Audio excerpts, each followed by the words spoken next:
Hi everyone, thanks for joining me again. In this video, we're going to look more closely at the role that our thoughts play in driving and maintaining the vicious cycle of OCD. But we're also going to look at some ways that we can begin to manage these thoughts differently when they come up for us. Our brains are constantly processing and filtering information that we get from the world around us. It's our brain's job to take this information, analyse it, and then give us back a set of instructions which tell us how we might need to respond. This happens in the form of thoughts. Our brains are doing this all the time, often without us even realising. Imagine a conveyor belt which runs continuously through our heads, carrying thoughts along with it. Most of these we barely notice. But our brain's most important job is to detect and pick out any potential dangers in our environment so that we can protect ourselves. This means that our brain is extra good at honing in on potential risks and really good at generating thoughts that urge us to take the safest course of action. One way of thinking about this is that our minds come ready equipped with a little protective advisor. This advisor's job is to analyse possible risk, to warn us by giving us catastrophic thoughts, and to then give us instructions about the things that we could do to prevent these disasters from happening. This means that every now and again, our advisor will place a scary what-if thought onto our conveyor belt. This is natural, but what makes these thoughts really difficult to ignore is that they often contain a small grain of truth or possibility. And this means that we can't be 100% certain that if we ignore them, the bad thing won't happen. This shows that our brains are working well. The problem is that for some of us, our brains do this a little too well, and we find it difficult to know which are the what-if thoughts that we can ignore and which are the what-if thoughts that we need to respond to.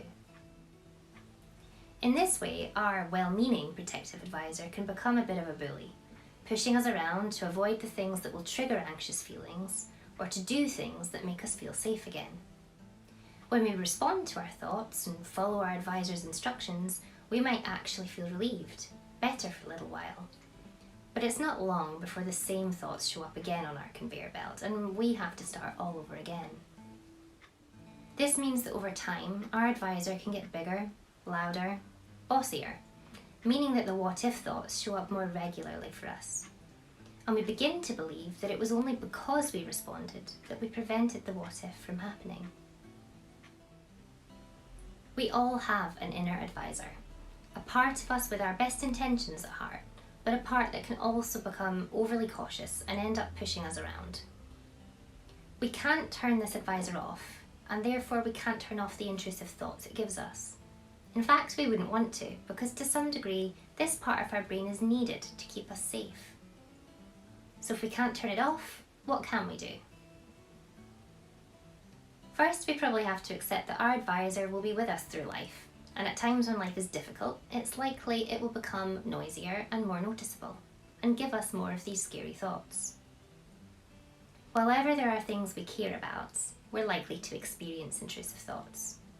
In a nutshell, if we get rid of our advisor and the thoughts that it generates, we also have to get rid of the things that are important to us. So we don't have the power to stop our thoughts, but we do have the power to change our response to them.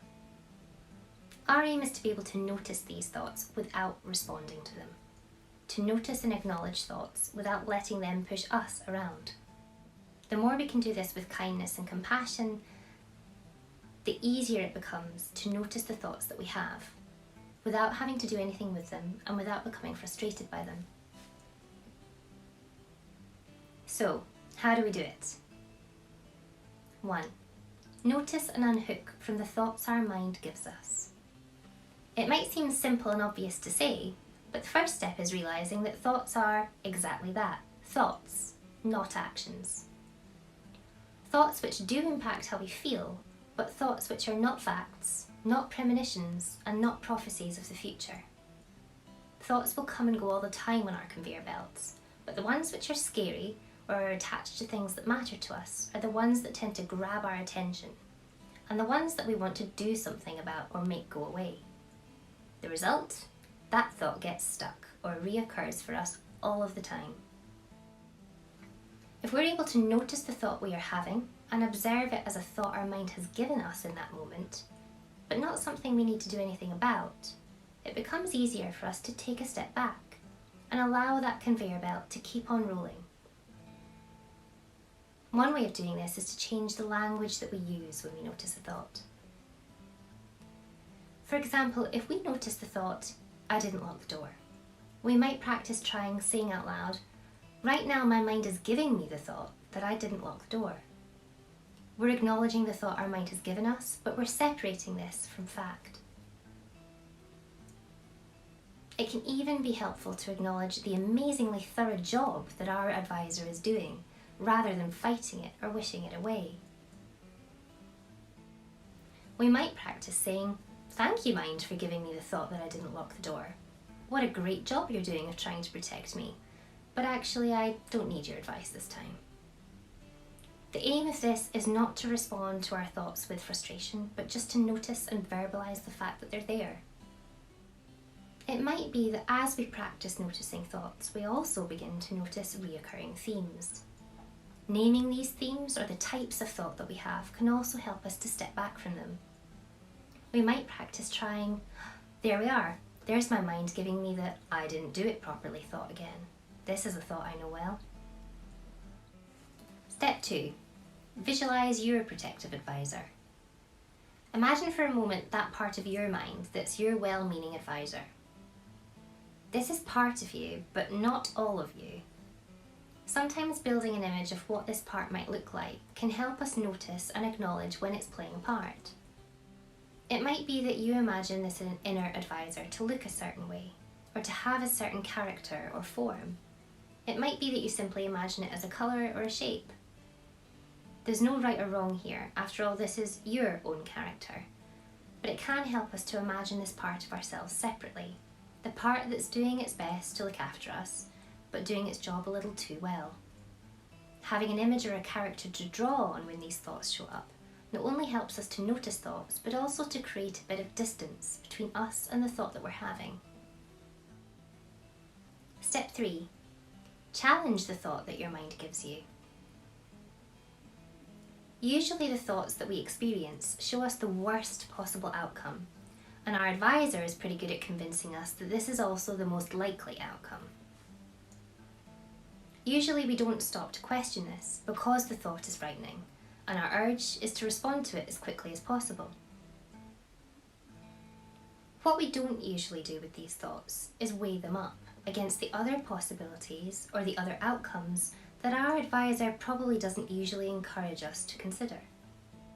Imagine a set of scales where we balance the distressing thought that we have on one side of the scale, and on the other side of the scale we begin to stack the other possibilities or outcomes that we maybe wouldn't usually consider, or even other experiences that we've had which maybe don't fit with the first thought our advisor has given us. Remember, this isn't about dismissing thoughts. It's about balancing them with other parts of information that our brain normally filters out. So questions to ask ourselves here might be, are there other possible outcomes? How many times have I had this thought before, and has it ever come true? Are there other experiences I've had that don't fit with this thought, or times where even the opposite has happened? Doing this doesn't get rid of the thought that we've had, but it can help to balance it out and give it some perspective so that it seems a little less scary and overwhelming for us. Step 4. Change what we do. The important part here is staying firm around what we do in response to the thought that we have had. Remember, our advisor will try to push us into taking any action that reduces possible risk, even if that risk is minimal, or even if it's there at all. It's our reaction to these thoughts, though, that gives them their power. If we stop responding to certain thoughts, we may begin to find that our advisor gets a bit stroppy, meaning that those thoughts temporarily get a bit louder. In a sense, our advisor's hoping that we will use our compulsive behaviours to make it safe again. This is a bit like waiting out a tantrum. It's difficult and it's uncomfortable. There's probably a big part of you that just wants to give in and make the tantrum stop. But the good news is, if we can ride it out without responding, over time thoughts become a little quieter and more bearable, Our advisor will still give us unwanted advice at times in the form of thoughts, but these will no longer feel as powerful or distressing, and we'll be more able to notice them and allow them to roll past on our conveyor belt. So let's talk about the other type of thought. This is the type of thought we might be less likely to admit to having, the shameful thought. These types of thoughts can feel shocking and disturbing to have, and may seem not to make any sense at all. Usually with these thoughts we feel frightened or ashamed by the very fact that we've had the thought in the first place. Usually these thoughts might involve imagining ourselves acting in a way that's morally wrong or inappropriate, perhaps violently or even sexually. These are the kinds of thoughts that we're pretty unlikely to discuss over the dinner table or even admit to having, even to our nearest and dearest. What most people don't realise is that actually these types of thoughts are really common, and most people do experience them from time to time. For a lot of people, these thoughts might be shrugged off as weird or odd, and our conveyor belt keeps on rolling, and we move on. But for some of us, we may attach more meaning to the fact that we've had this thought. And the very fact that this shameful thought even showed up for us in the first place is what we become fixed on. If this sounds familiar, it's likely that we begin to believe that having this thought means one of three things about us: that we're mad, that we're bad, or that we're dangerous. Because of this, we might find ourselves avoiding the situations or people that trigger these kinds of thoughts for us. We also might find ourselves doing things to undo or neutralise a bad thought that we've had. This means that we actually end up reinforcing a belief that our thoughts are dangerous, or even a belief that we are bad or dangerous for having them. In actual fact, these thoughts in themselves are not dangerous or even unusual. The very reason we experience them is actually probably because they're linked to the things we care most deeply about and the morals that we hold closely. With these thoughts, we can use the same techniques we've already explored, but in a slightly different way. With these thoughts, it's the meaning that we attach to having had the thought that's important to work with, not the thought itself. So again, we can notice and unhook from our thoughts. A thought is a thought that our mind has given us, but it doesn't mean anything sinister about us. A thought is a thought and not a reflection of our character. Again, we can say, I'm having the thought that, but a thought is not the same as an action. 2. Visualising our protective advisor. Again, we can do this. Your advisor is also likely to generate this shameful thought because it's attached to the things that matter deeply to you. We can try saying, my advisor is giving me this thought because it's attached to things that matter to me. Step 3. We can challenge our thoughts. In this case, we're challenging the meaning that we have attached to having had this thought in the first place, not the thought itself. We're challenging the second part of the thought, the part of the thought that tells us having this thought makes me a bad person, or having this thought is as bad as having done it. We might balance these types of thoughts by asking ourselves questions like, how many times have I had this thought? And how many times have I acted on it? How many times has having had the thought caused it to come true? Do other people experience shameful thoughts? 4. Changing what we do. Don't pretend you never had the thought. You did nothing wrong. We don't need to try to undo or neutralise the thought with compulsions. You did nothing wrong. We can voice the thought, we can name the thought, we can visualise it, but we don't need to respond to it to make it any less dangerous. This thought was exactly that, a thought, but it doesn't have the power to cause things to happen. These techniques might sound odd and completely against the things that you've tried up until now. But I wonder, how well has simply trying not to have unpleasant thoughts been working for you?